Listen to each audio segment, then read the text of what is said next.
Ni hak penting. Penting ini. Ni ini. So, dulu takut tak rengat. Okey.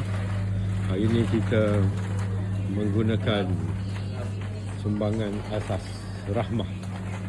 Kita mari cari barang-barang. Mana mak? Tak ada pun.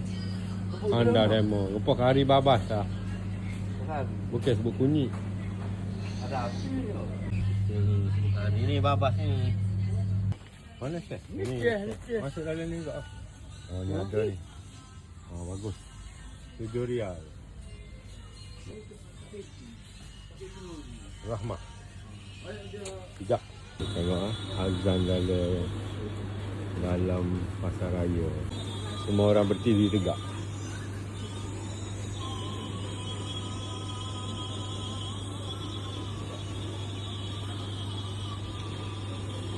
Azan di pasar raya untuk email ada sini. Okay, hari ni kita nak claim Sahara 100.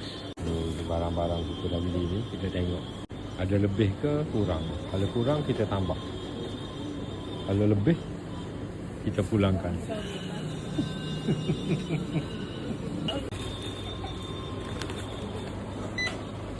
Claim ni untuk bagi sumbangan pada orang Liverpool. Siap dia.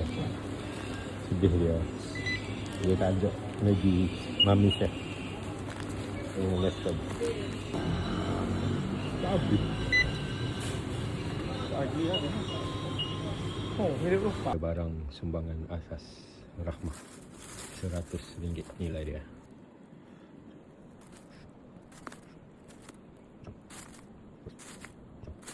Tadi tak ada yang besar, ada yang kecil. Hari daging.